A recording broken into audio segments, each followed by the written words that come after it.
I'm Lynn from EJG'S. Megan's here with me. EJG'S is a little brick and mortar shop. We stream live. We try to stream live on Mondays and Wednesdays. So if you're watching on Facebook, this live video will be available for 30 days. You can always find this live video over on YouTube. Okay, today we are going to start to share some of those new Pentart wall products, wall and furniture. I always add furniture in there because, as you know, I'm very excited about using these on furniture and decor. So my objective is to try to run through these products, like do a couple of them every week, and then we'll culminate it all on a piece of furniture live to get a really wonderful old world look on furniture. Yeah. I'm gonna let you know where to find all of these things that Mom is about to show you, because there's a lot of cool new stuff here. So I've created a supply list. So you can find that supply list with links to everything Mom is using today, because there's a lot of stuff here. You can find that list in the description up above if you're watching on Facebook. It's linked down below if you're watching on YouTube. Go to EJG'S.com. There's a menu item called Featured on Our Live Tutorials. And you look for today's date or the name of this live, and you can find the supply list that way too. Today what we're going to be doing is using two of the new Pentart products. One of them is called Structure Paste, and one of them is called Loft Spackle. These come in two sizes right now. The 500 mLs, these nice big ones, and also a little smaller sizes as well. I'm going to be working on 3 different pieces here and selling the sizes individually. All right, these are the 3 sizes. Okay. So I have a couple different stages prepared here. So let's just start with this blank one. This has already been base coated with Victorian lace. Okay. Victorian lace. What we're going to use first is this beautiful Loft Spackle. Now, you may be wondering, why can't I use regular spackle? Why can't I use modeling paste? Why can't I use structure paste from Pentart? Isn't it the same thing? No, it's not. And I can tell you that it's not, because I'm using it. And it is a very lightweight, super lightweight, easily spreadable, and which is important if you are using this on a wall or especially on furniture, because you know, when you start adding molds and additional textures and all of that stuff, it adds weight. And I found using the IOD silicone blades worked beautifully for creating a nice texture with this. I scooped up some out of that big tub, and again, these are available on our website, EJG'S.com. If you are on YouTube, you're going to find a little link to all of these products in a supply list that's linked in the description box. I wish you could feel this the way I'm feeling it and experience it right now, to feel how like fluffy and lightweight this product is. And so this is going to be to create a beautiful textured plaster look. Hopefully you can see that. And you have control over how much you want to add, where you want it, all of those things. Can you imagine this across furniture or on a wall, a section of a wall? It would be amazing. I know some people may question, well, I could get the same effect with X, Y, or Z. But then why would they do another product? Just know that these are specially formulated products that are brand new to the Pentart collection. Because this is completely dried, and it dries to, it's a nice hard finish. So the next product that we will use is called Structure Paste. And again, could you use modeling paste? Sure you could, but I like the fact that this has a little bit of texture to it. It has a very fine, almost grain to it. And it is also very lightweight. We have this in 2 sizes as well. How do you use structure plaster? I think the most obvious way is going to apply it through a stencil. On here, I have used the Decoupage Queen bricked stencil, and I chose that because it's a little bit larger of a brick. So I used that on here, and but I want you to see that we also have the Tim Holtz bricked stencil, which is great. It has a lot of cool texture in it. That would be a great option on these smaller pieces. This is a new stencil to us. This is a Tim Holtz layering stencil called Stone, and I'm just going to use my turquoise iris offset, my little palette knife, and I hope you can see this. See this? Can you see like those kind of air bubbles in there? That's what makes this very, very different from either the Loft Spackle or Pentart's modeling paste. Again, it's very lightweight, so it dries quicker too, which I love. So I'm just going to scoop up a little bit of this, and let's throw that on here. And I don't need to do all of the entire side. I can just apply this randomly through my stencil, lift it, and oh yeah, look at that. Can you see that, you guys? I know, again, working white on white makes it a little tough, but isn't that so neat? And I want to tell you, it's fluffy. It's really fluffy and lovely to work with.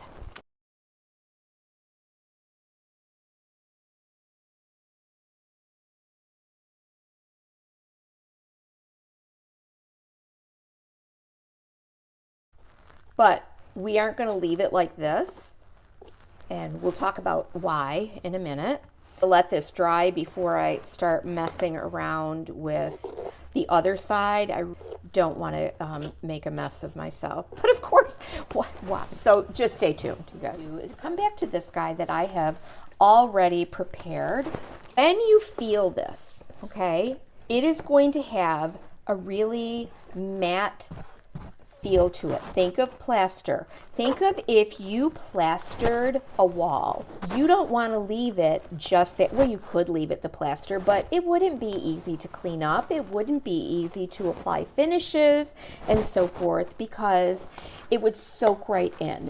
Get some paint on here to seal it up.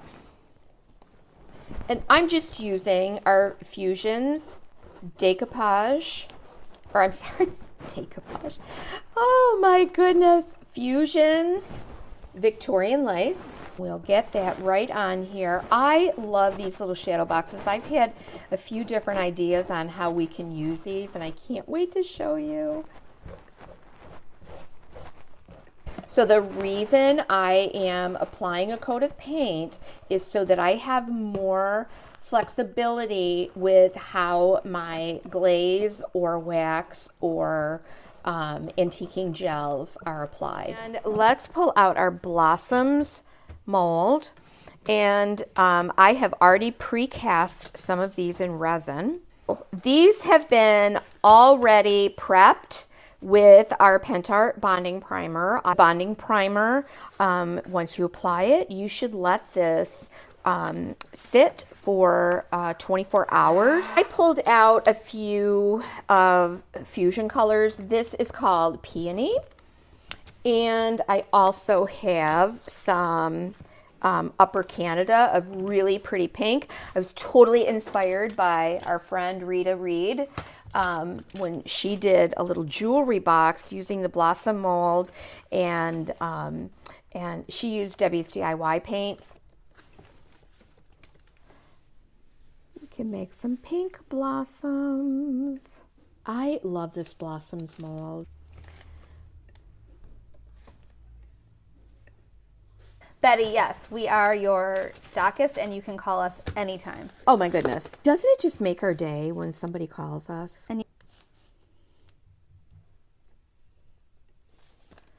So let me just show you, like you could literally paint this and keep it just this plaster if you wanted a simpler look. But I just want to show you because I'm determined to use up these that I scraped off of my little cabinet that I made.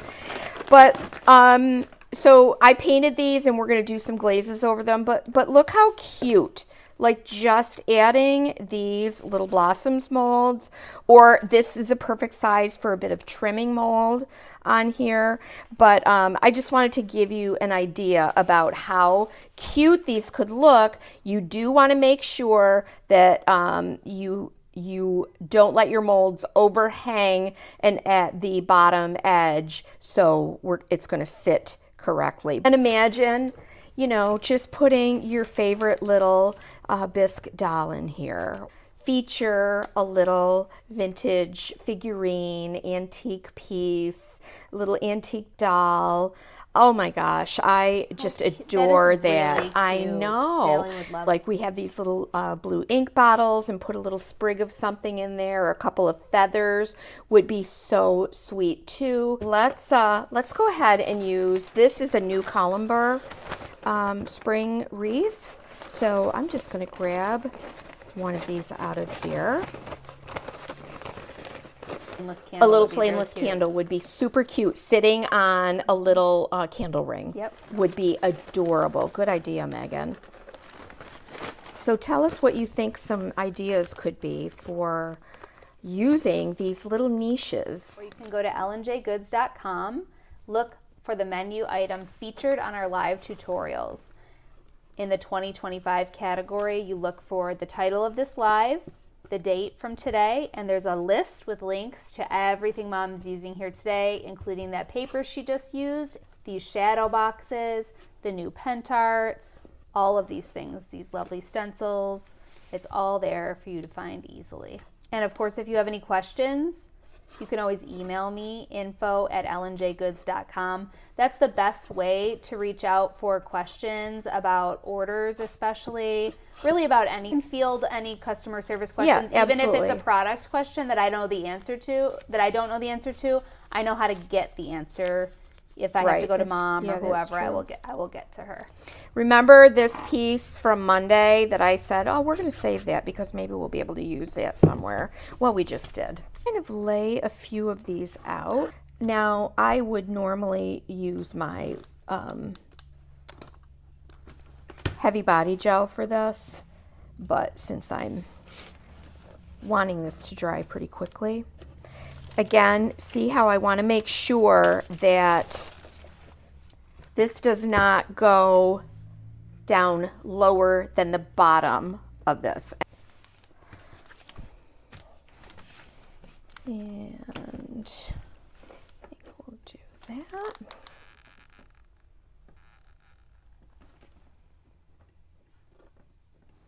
If I were to put this directly on top of this, unsealed, I mean, you might like that look. It could be a nice grungy, if you like that super grunge look, you could apply it on there, but it's going to soak right in. And I don't want that look. I like to be able to manipulate my antiquing gels, my glazes, and my waxes so that I have more control over how they appear on my finished piece. I have two different gels here. I have the umber and I have ochre. Ochre is a little bit of a warmer mustardy golden yellow baby poop color. Work with a wet brush. Dip into that gel. I'm going to start in my least obvious place, but see, that is wet. That is nice and wet. Have a baby wipe handy to come back in and wipe away the excess. You leave as much or as little as you want. To me, it's all about like these different colors and really working that in. Mixing them a little bit. Let's go right over these little guys. Give them a little age.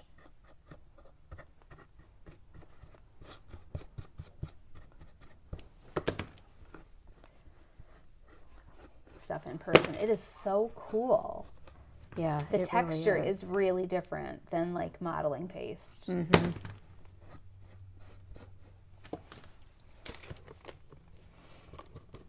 Again, if I had not painted this, I would have no control over how this soaks in. But look how that glaze, that antiquing gel just picks up the details. Wow, you guys. And of course, this can dry. You can layer more over it. You can come back in if you wanted to paint these branches that darker, like umber color, you could do that. We will be sharing the cracking plaster and some of those laser gels, the metallics. So you get to control your grunge, but look at that. And I think what I'm going to do is after this dries in the back, because I've got decoupage medium all over that back, I'm probably going to use some of this gel on the inside too, just so that it's all consistent. You could also come back over this and highlight it with some of the white, and it would pick up some of that texture that's on the brick dry brush. And again, it might not be super evident on camera here, but this really does kind of add that last tone that we need, and it catches all of that texture that is raised texture. You can add some over your molds.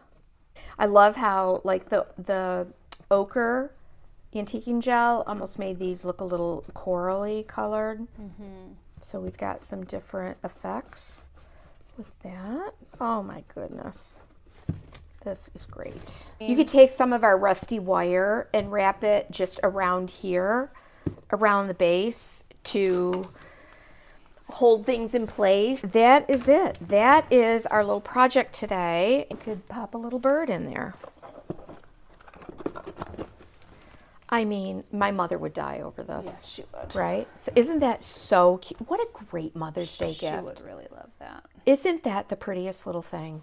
So there you go. Oh my gosh. I love seeing these all done and on camera. Like I'm actually seeing it with different eyes when I look. Oh my goodness. This is so precious. And there it is. There's our new Pentart structure plaster and Loft Spackle. The Loft Spackle was the first that I put down that's on there that creates that initial texture. And then we added the structure plaster through the stencil to create some other effects. All right, you guys, thank you so much. We got to say goodbye. And you guys, I hope that you're inspired, and I hope you got excited about these new products. We'll share some more next week, and can't wait to see you on Monday. I'm going to be editing a video for YouTube showing 3 pieces that I did with IOD Trimmings 4 mold, and since I have one of them right here, I'll go ahead and give you a sneak peek. Oh yeah, there we go. Look at that. That's all you get to see.